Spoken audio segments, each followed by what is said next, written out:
তিনি বলছেন ক্বালা আলাইকা আলাইকা বিতুরিস সামতি, তোমার উপর অবধারিত করে নাও দীর্ঘ নীরবতা, দীর্ঘ সময় চুপ করে থাকার বিষয়টা তোমার উপর অবধারিত করে নাও।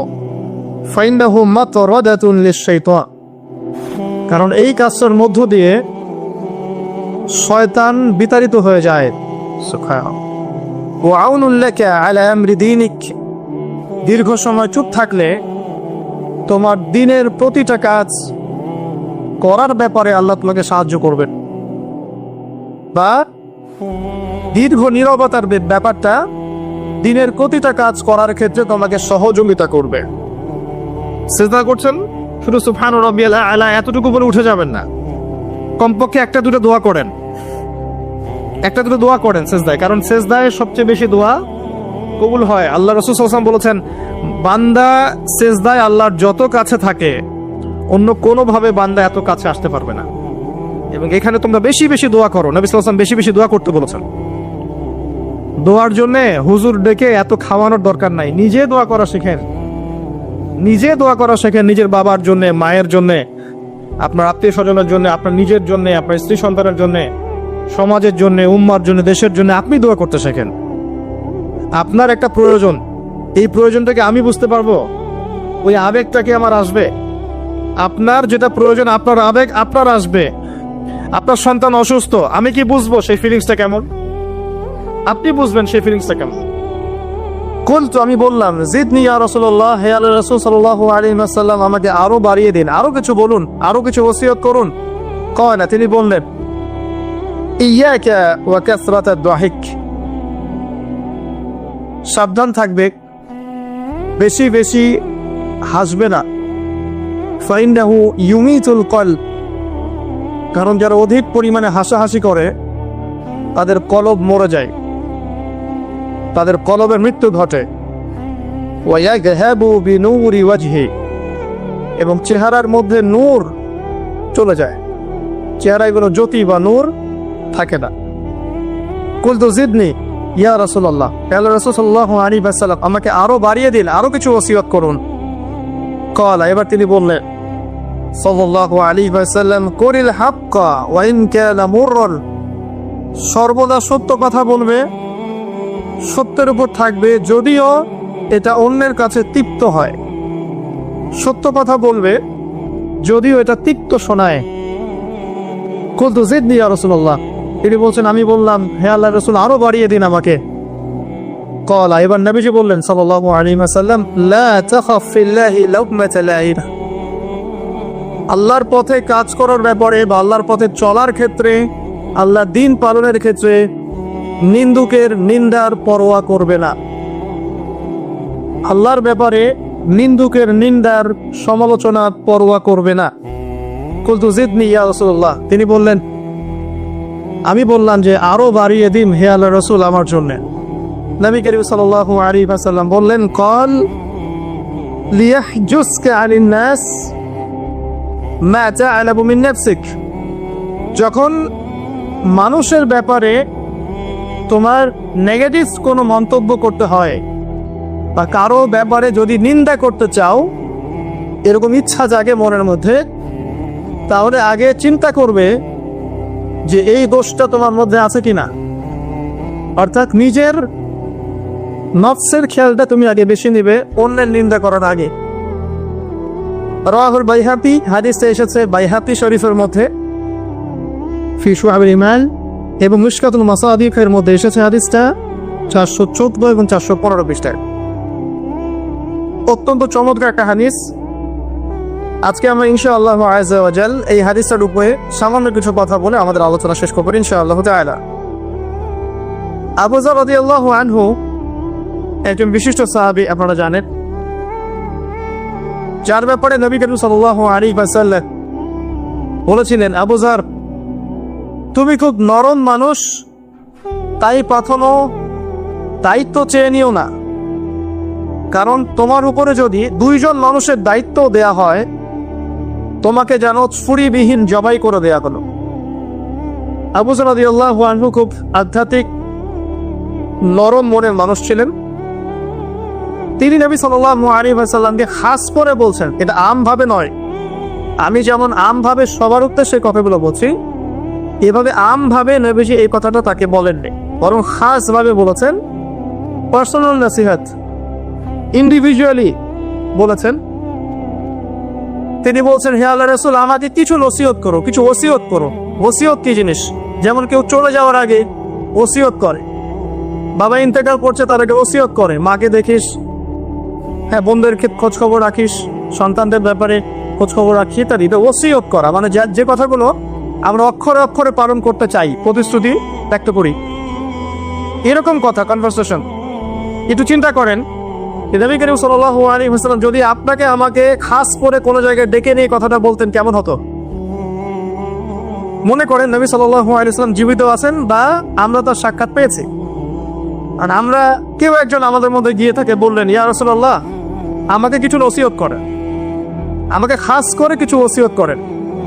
তখন এই ওসিয়তগুলো স্পেশাল হবে, এবং আপনি আমি কখনোই চাইবো না জীবন চলে গেলেও এগুলোর কোনো একটা আমরা ছেড়ে দেই, তাই না? আবু যর রাদিয়াল্লাহু আনহু এই সুযোগটা নিয়েছেন। নবী সাল্লাল্লাহু আলাইহি ওয়াসাল্লাম বলছেন, প্রথম যে উসিকা বিতাকওয়াল্লাহ, আমি তোমাকে সর্বপ্রথম ওসিয়ত করছি তুমি আল্লাহকে ভয় করবে। তাকওয়া কি জিনিস?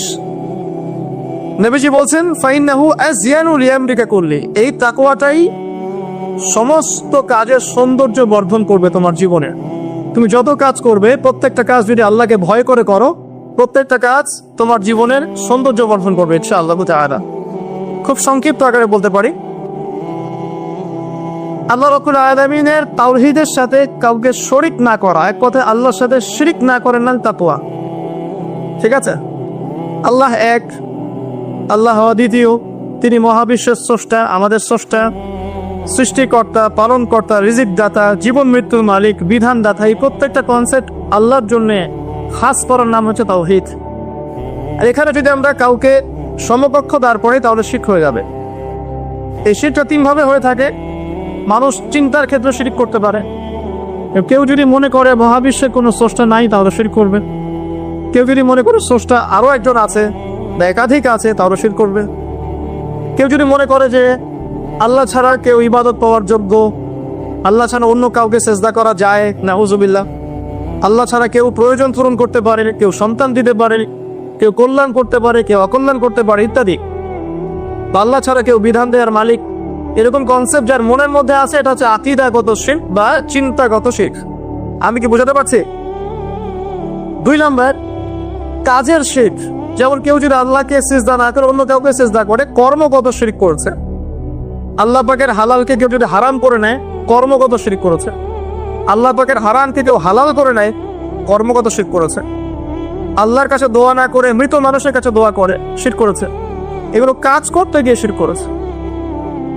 ইভেন আল্লাহর নামে কসম না করে অন্য কারো নামে কসম করলেও শিরক হয়ে যায়। অনেক সময় আমরা হাতের মধ্যে রশি পড়ি, পাথর পড়ি, অনেক কিছুই পড়ি, আমাদের বিশ্বাস হয় এগুলো আমাদের উপকার করতে পারবে, অপকার করতে পারবে, তাহলে শিরক হয়ে যাবে। সন্তান আল্লাহ দেন, যদি আমরা মনে করি যে মাজারে গিয়ে দোয়া করলেই সন্তান পাওয়া যাবে, শিরক হয়ে যাবে। আর শিরক এমন একটা পাপ, যে পাপটা আল্লাহ পাক তওবা ছাড়া মাফ করেন না।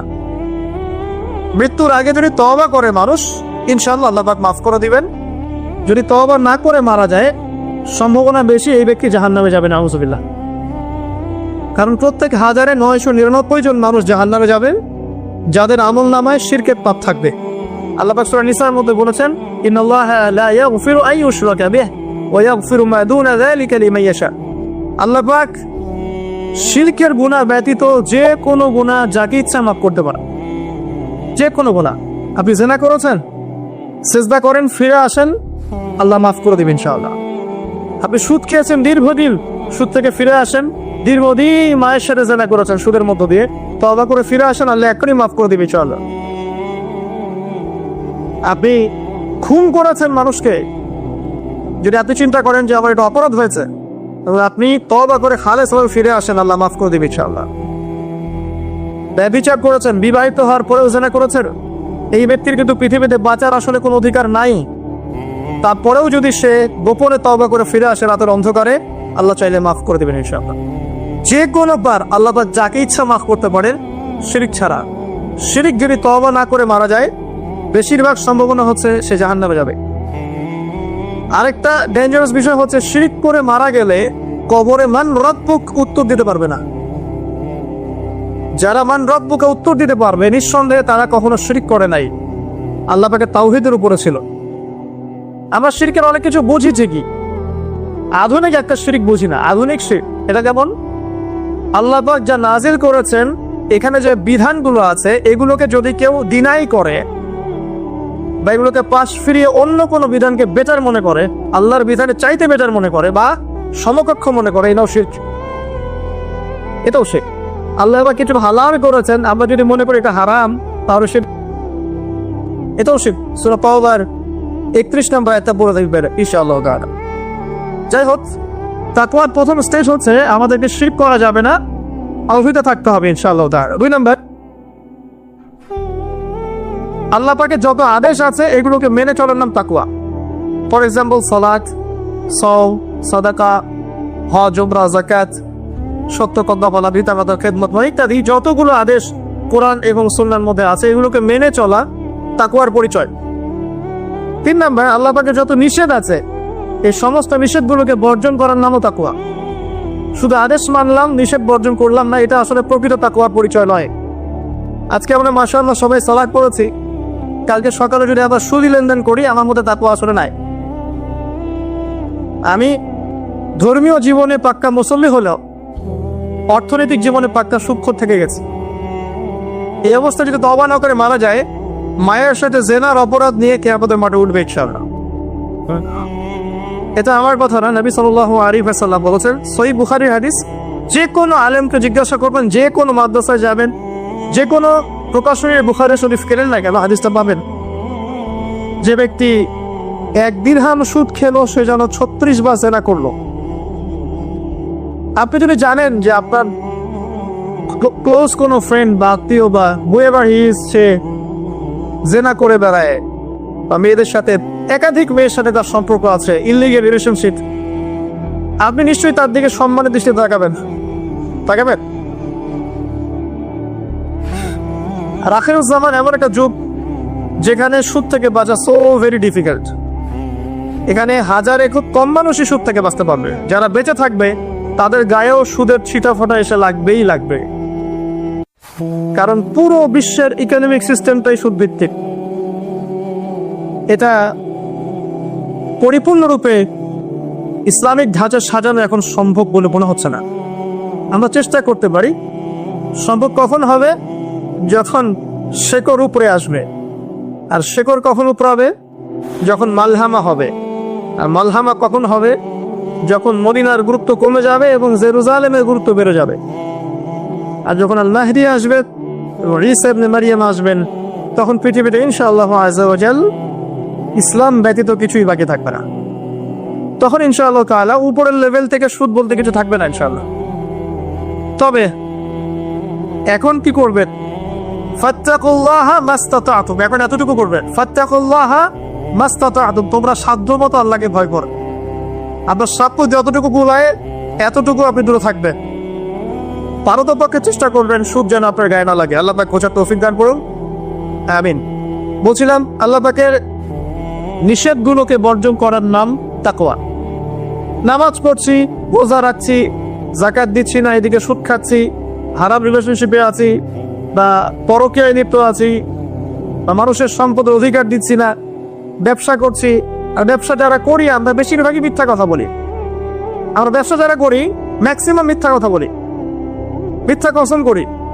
এবং আমাদের এই মিথ্যা কসম প্রতারণার কারণে জালেম শাসকের শাসন চাপিয়ে দেওয়া হয় আল্লাহর পক্ষ থেকে। এটা হাদিস এসেছে। যখন ব্যবসায়ীরা প্রতারণা করবে, মিথ্যা কসম করে পণ্য বিক্রি করবে এবং মাপে কম দিবে, সিন্ডিকেট করবে, তখন আল্লাহর পক্ষ থেকে 2টা আযাব আসে। এক, জালেম পরশক্তিকে চাপিয়ে দেওয়া হয় যারা এদের উপর জুলুম করবে। 2, সমাজের মধ্যে দুর্ভিক্ষ নেমে আসে। এগুলো নবী সাল্লাল্লাহু আলাইহি ওয়াসাল্লামের কথা, বদলানোর কোনো সুযোগই নেই। আজ হোক আর কাল হোক এগুলো ফলে যাবে ইনশাআল্লাহ, কাল যদি না আমরা আমাদের জায়গা থেকে সরে আসি। তো যারা আমরা ব্যবসা করছি অনেকেই মিথ্যা কথা বলে ম্যাক্সিমাম, এবং মনে করি যে ব্যবসা এগুলো মিথ্যা বলা জায়েজ। এটা ব্যবসার অংশ মনে করি আমরা। সৎ ব্যবসায়ী কিয়ামতের দিন নবীগণের সাথে থাকবেন। যারা সৎ ব্যবসায়ী তারা কিয়ামতের মাঠে নবীগণের সাথে হাসর করবেন। ছাঁচে খুঁজে পাবেন না, এবং খুব কম সৎ ব্যবসায়ী পাবেন। যাই হোক, যেটা বলছিলাম ভাই, প্রিয় ভাইয়েরা, যে শুধু আদেশ মানার নাম তাকওয়া নয়, নিষেধটা বর্জন করতে হবে। আমরা নামাজ রোজা হজ জায়গায় সবই করছি মাশাআল্লাহ, ব্যবসায়িক জীবনে মাপে মন দিচ্ছি, ইকোনমিক লাইফে সুদ খাচ্ছি, আর পলিটিক্যাল লাইফ নিয়ে আমি কোনো কথা বলতে যাচ্ছি না। সেখানে কতটুকু আল্লাহ আর কতটুকু রাসূল আছেন আল্লাহ ভালো জানেন, আল্লাহ বিচার করবে। আমি মৌলিক কথাগুলো বলছি। দেখেন, ফ্যামিলিগত ব্যাপারে আরো দেখবেন বাহ্যিকভাবে ইসলামের লেবাস পোশাক আছে ঠিকই, আর ভিতরে অরিজিনাল ইসলাম নাই। দেখুন, পরিবারে ম্যাক্সিমাম পরিবারে থেকে পর্দা নেয়, নামাজের ব্যক্তির খুব অভার। আর নামাজে চিন্তা হলে আপনাকে ফজরের জামাতে আসতে হবে।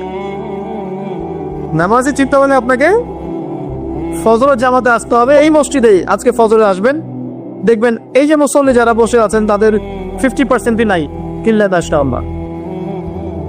তো আমরা পার্সিয়ান ইসলাম ফলো করছি, কিছু মানছি কিছু মানছি না। আল্লাহ বলছেন এটা না, পরিপূর্ণরূপে ইসলামে প্রবেশ করো, এবং এটার নাম তাকওয়া। উসিকুম বিতাকওয়াল্লাহ, আমি তোমাকে আল্লাহর তাকওয়া, আল্লাহকে ভয় করার ওসিয়ত করছি, খাস করে অনুরোধ করছি, ওসিয়ত করছি। আদেশ মানার নাম যেমন তাকওয়া, নিষেধ বর্জনের নাম তাকওয়া। শুধু আদেশ মানলেই হবে না, নিষেধগুলো বর্জন করার চেষ্টা করতে হবে। আমরা এই জায়গাটাতেই সমস্যায় ভুগছি। আদেশ আমরা অনেকেই পালন করতে পারি, আলহামদুলিল্লাহ, নামাজ পড়তে পারি, রোজা রাখতে পারি, অনেকে যাকাত দেই মাশাআল্লাহ, সাদাকা করি, দান সাদাকা করি, ইসলামের প্রতি ভালোবাসা আছে, আল্লাহ এবং রাসূলকে মহব্বত করি, কিন্তু হারাম রিলেশনশিপ ছাড়তে পারছেন না। দেখবেন অ্যাফেয়ার ছাড়তে পারছেন না, ফ্রি মিক্সিং ছাড়তে পারছেন না, রিবা ছাড়তে পারছেন না, আপনার পরকীয়া ছাড়তে পারছেন না, অহেতুক যে নোংরা অপসংস্কৃতি ছাড়তে পারছেন না। খেয়াল করে দেখেন, স্মোকিং ছাড়তে পারছেন না, মাদকদ্রব্য সেবন ছাড়তে পারছেন না, বাট আপনি ইসলামকে ভালোবাসেন, আল্লাহকে ভালোবাসেন, রাসূলকে ভালোবাসেন। এইটাই মূল সমস্যা আমাদের এখানে। আমি ফিল করি আল্লাহ পাক আমাদের সবাইকে আদেশ মানার সাথে সাথে নিষেধ বর্জন করার তৌফিক দান করুন, আমিন। 4,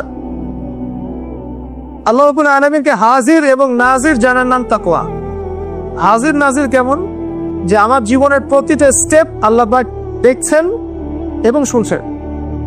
আল্লাহ পাক আরশে আজিম থেকেই আমাকে দেখছেন, আমাকে শুনছেন প্রতিটা মুহূর্তে, এখন, আজ, কাল, আগামী, অতীত, বর্তমান, ভবিষ্যৎ, সব সময় আল্লাহ আমাকে দেখছেন, শুনছেন প্রত্যেকটা মুহূর্তে। এই কথা যার মাথায় থাকবে তার পাপ করার প্রবণতা কম হবে ইনশাআল্লাহ। পাপ করলেও সে তওবা করে আল্লাহর কাছে ফিরে আসবে ইনশাআল্লাহ। যদি তার দ্বারা কোনো পাপ হয়েও যায়, আপনি দেখবেন তাকওয়াই তাকে আবার ফিরিয়ে নিয়ে আসবে, সে আল্লাহর কাছে ফিরে আসবে ইনশাআল্লাহ। আল্লাহ পাকে হাজির এবং নাজির জানা, এর আরেকটা নাম আছে, সেটা হলো ইহসান। কি নাম? হাদিসে জিবরিল নামে একটা হাদিস আছে, সহিহ মুসলিমের 9 নম্বর হাদিস, আর মিশকাতুল মাসাদির 2 নম্বর হাদিস। ইহসান কি? জিবরাইল আলাইহিস সালাম নবী সাল্লাল্লাহু আলাইহি ওয়াসাল্লামকে জিজ্ঞাসা করেছিলেন। তিনি বলছেন, আনতা আবুদুল্লাহা কাআন্নাকা তারাহ ফাইন লাম তাকুন তারাহু ফাইন্নাহু ইয়ারাক। তুমি এমন ভাবে আল্লাহর ইবাদত করবে যেন তুমি আল্লাহকে দেখছো। ওয়াইন লাম তাকুন তারাহু ফাইন্নাহু ইয়ারাক, এবং তুমি যদি আল্লাহকে দেখতে না পাও, তুমি সবসময় মনে রাখবে আল্লাহ পাক তোমাকে দেখছেন। এই কনসেপ্টটার নাম হচ্ছে ইহসান, যেটা আমাকে তাকওয়া দিবে। এটা ইহসান থাকে আমলের মধ্যে। নামাজ পড়ছি, দেখবেন আমাদের মনোযোগ বেশিরভাগই কিন্তু থাকে না, আল্লাহ ভালো জানেন। আমি আপনাদের পার্সোনাল ব্যাপারে ইন্টারফেয়ার করতে চাচ্ছি না, বাট আমার মনে হয় বেশিরভাগ মানুষেরই থাকে না। কারণ বেশিরভাগ মানুষই তো নামাজে যা পড়ছি তার অর্থ জানি না। যখন আপনার সন্তান অসুস্থ হয়েছিল, আপনি হাত উঁচু করে আল্লাহর কাছে কান্নাকাটি করেছেন, তখন আপনার চোখ দিয়ে পানি পড়েছে, কারণ আপনি যা চেয়েছেন ফিল করে বলেছেন আল্লাহর কাছে, আপনার চোখ দিয়ে পানি পড়েছে।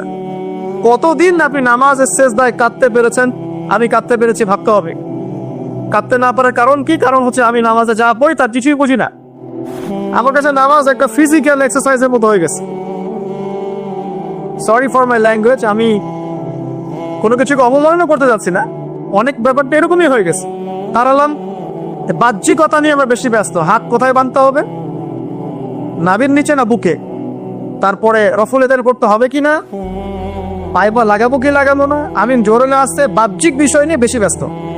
রুহানিয়াত, যেটা নামাজের ভিতরে রুহ বা আত্মা, ইহসান, মনোযোগ, আল্লাহর সাথে কতটুকু আমি কমিউনিকেট করতে পারলাম, মনের কথা কতটুকু আল্লাহর কাছে ব্যক্ত করতে পারলাম, নামাজে আমি কতটুকু আল্লাহকে ফিল করতে পারলাম, এটা কিন্তু বেশি আলোচনা হয় না। অথচ কোনটা মৌলিক বিষয় বলেন দেখি?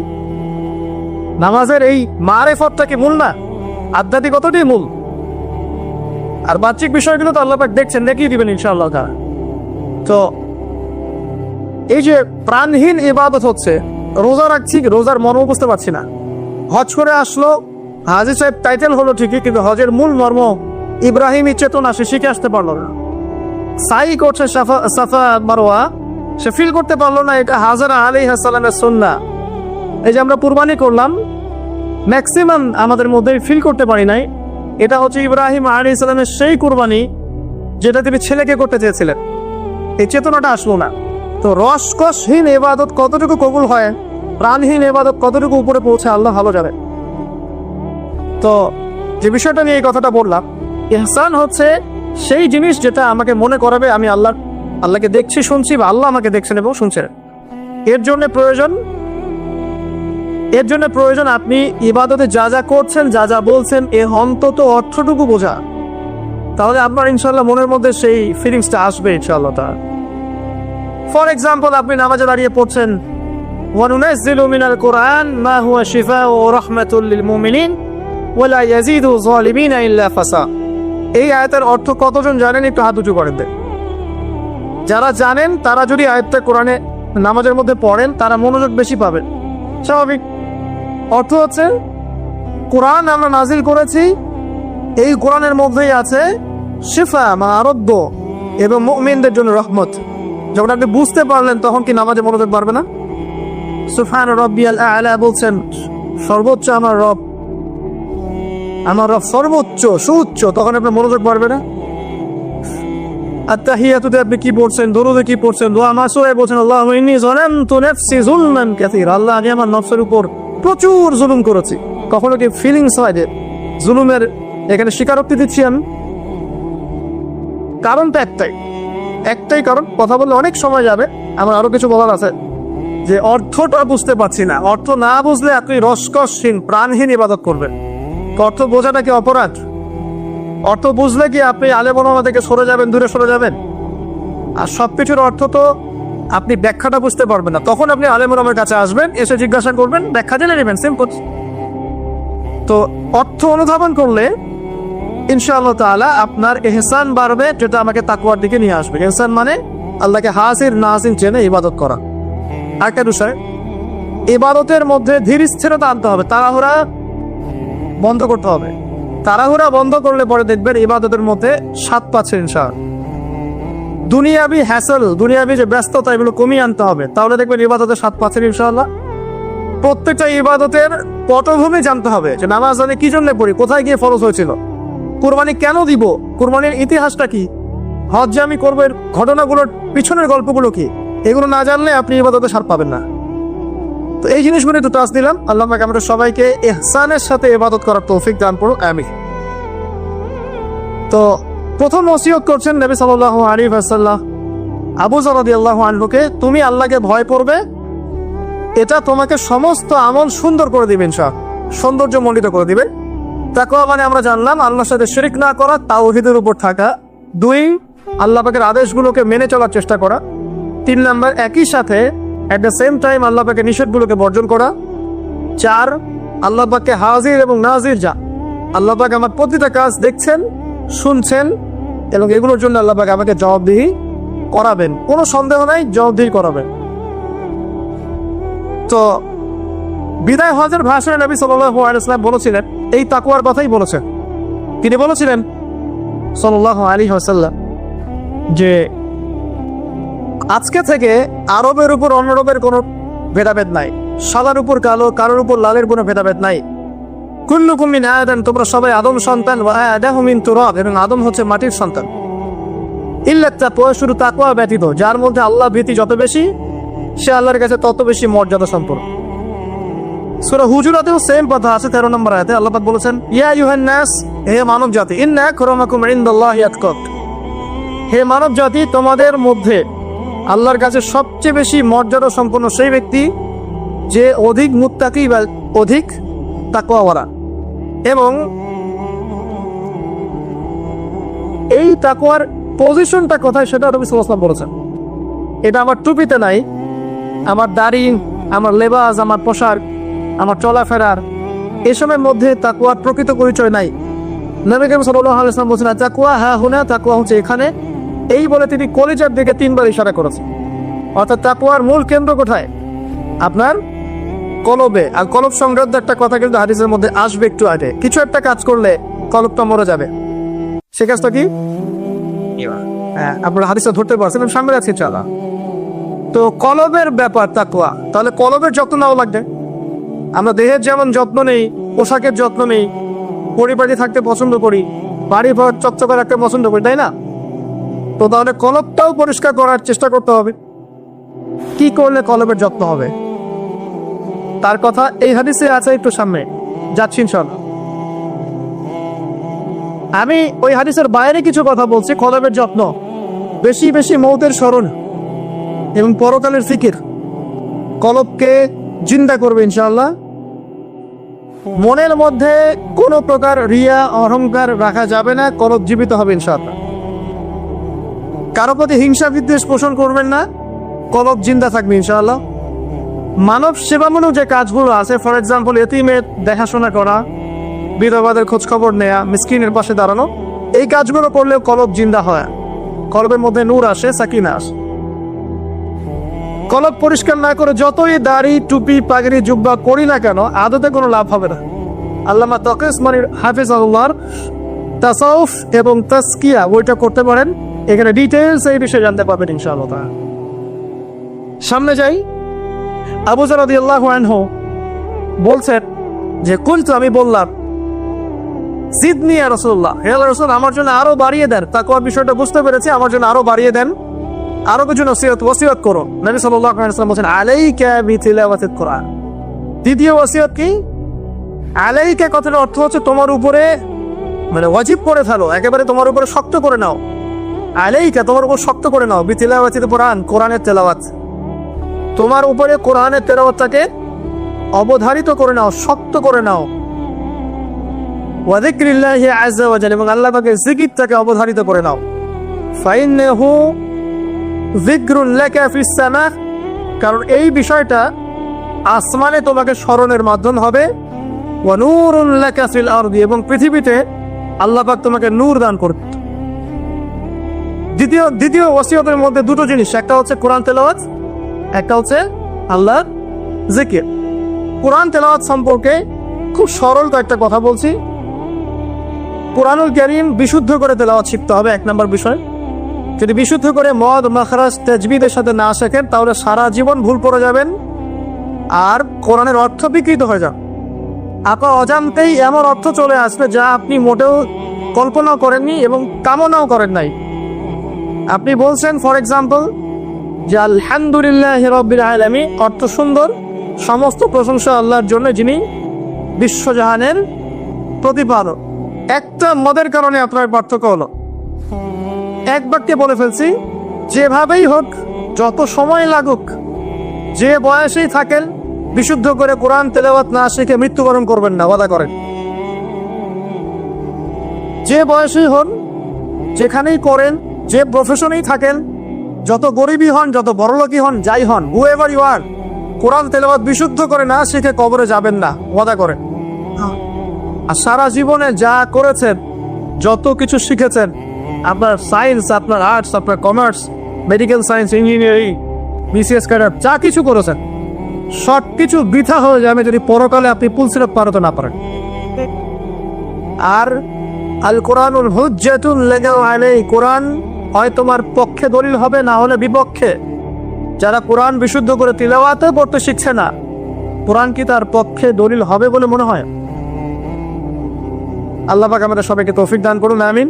তেলাওয়াতটা অ্যাটলিস্ট তেলাওয়াতটা শেখেন, অর্থ বোঝেন আর নাই বোঝেন, আমি আবারও স্পষ্ট করেই বলছি, স্পষ্ট করে বলার পরেও কিছু মানুষের কেন জানি চুলকানি থামে না, আমি জানি না, তবে এটা নিয়ে আমার মাথায় ব্যথা নাই। আমি স্পষ্ট করে আবারও বলছি, কোরআন বিশুদ্ধ করে তেলাওয়াত করলে প্রত্যেক হরফে 10 নেকি পাবেন। কোরআন আপনার পক্ষে সুপারিশ করবে ইনশাআল্লাহ, আল্লাহ আপনাকে নূর দিবেন, ঠিক আছে? এবং কোরআনের সুপারিশ কবুল করা হবে, আল্লাহ পাক আপনাকে জান্নাত দিবেন ইনশাআল্লাহ। এবং আলিফ লাম মিম পড়লে 30 নেকি হয়ে যায়, 3 নেকি বা 10 নেকি না, আলিফ লাম মিম পড়লে তীব্র আরফে 30 নেকি হয়ে যায়। বিশুদ্ধ করে কোরআন তেলাওয়াত করলে অর্থ বোঝেন বা না বোঝেন, আপনি প্রত্যেক হরফে 10 নেকি পাবেন। কিন্তু কোরআনের অর্থ অনুধাবন না করলে, কোরআনের অর্থ বুঝতে না পারলে আপনি কোরআনকে বাস্তবে প্রয়োগ করতে পারবেন না। আর কোরআনকে বাস্তবে প্রয়োগ করতে না পারলে আপনি কোরআনের মৌলিক হকটা আদায় করতে পারবেন না। সিম্পল।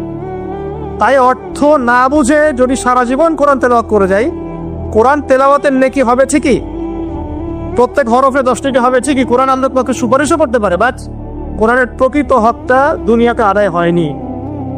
আর কোরআন নাজিল করা হয়েছে যাতে মানুষ উপদেশ গ্রহণ করে, তাদাব্বুর করে, ফিকির করে, এটাকে নিয়ে গবেষণা করে, এবং এর মধ্য দিয়ে মানুষ যেন পথ খুঁজে পায়। এই কারণে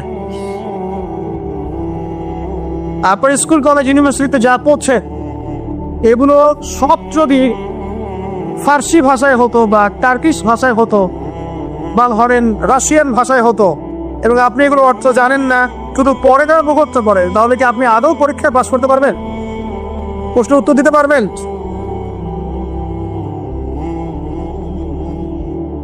অর্থ জানার জন্য কি করতে হবে? অর্থ জানার জন্য আরবি ব্যাকরণের মৌলিক বইগুলো শিখতে হবে।